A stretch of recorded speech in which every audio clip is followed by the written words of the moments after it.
Pourquoi la bienveillance, c'est maintenant? Je crois que cette notion de bienveillance, qui était assez étrangère au monde du management, il faut bien le reconnaître, elle s'est imposée. Elle s'est imposée parce qu'elle marque l'importance qui est accordée à la relation interpersonnelle et à la qualité des relations entre les personnes. La notion de bienveillance, c'est deux choses. C'est à la fois la reconnaissance de l'autre, puis c'est deuxièmement l'idée que la qualité de la relation qui se noue avec l'autre, eh bien, peut avoir un effet, peut être efficace. Autrement dit, c'est la reconnaissance de l'autre et l'idée que la relation peut apporter quelque chose. Alors pourquoi c'est maintenant? C'est maintenant parce que nous sommes dans des organisations où les relations entre les personnes sont de plus en plus importantes.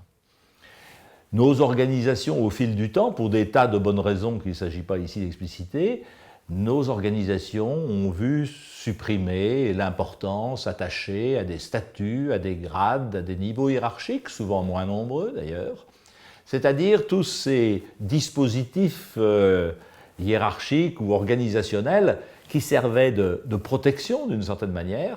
Eh bien, quand ils disparaissent, ils mettent les personnes face à face, une personne face à une autre personne, et forcément, la relation qui se noue, la qualité, les modalités de la relation qui se noue devient beaucoup plus cruciale. Et quand nous sommes dans des sociétés, vous le remarquez, à susceptibilité illimitée, quand les émotions sont de plus en plus reconnues et valorisées, quand on est attentif à tout ce qui est notion de souffrance, de plaisir, bien évidemment, la qualité de la relation, de ces modalités, devient un point central. Et ça explique pourquoi la bienveillance est maintenant. Alors évidemment, dans nos organisations où on aime bien formaliser les choses, dans nos organisations où on est assez souvent tenté par une approche injonctive un peu du management, c'est-à-dire où on considère ce que le management doit être, ce que la relation doit être, on imagine bien les tentations de pouvoir définir ce qui est bienveillant et ce qui ne l'est pas, de pouvoir créer des référentiels de la bienveillance, monter également des outils de contrôle et de mesure de ce que serait cette bienveillance. Mais alors vous allez me dire, quel lien de tout ça avec l'engagement? Le lien est très simple.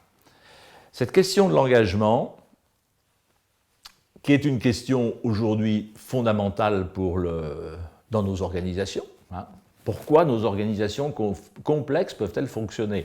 Parce que les gens à l'intérieur sont engagés. Eh bien, on s'aperçoit que la qualité des relations, la qualité perçue des relations humaines, est une des conditions nécessaires de cet engagement. Donc le lien est évident entre bienveillance et engagement. Ça ne veut pas dire que ce soit la seule condition nécessaire.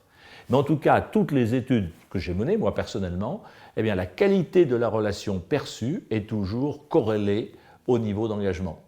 C'est dire si l'attention à ces relations devient capitale. C'est dire aussi si, pour des managers, mais pour des collègues, tout simplement, l'attention qu'ils portent aux relations avec les autres, les compétences qu'ils développent dans les relations avec les autres, car on peut apprendre à avoir de meilleures relations avec les autres, eh bien, ça devient, je ne dirais pas un facteur d'engagement, mais en tout cas une des conditions nécessaires sans laquelle cet engagement ne peut pas se développer.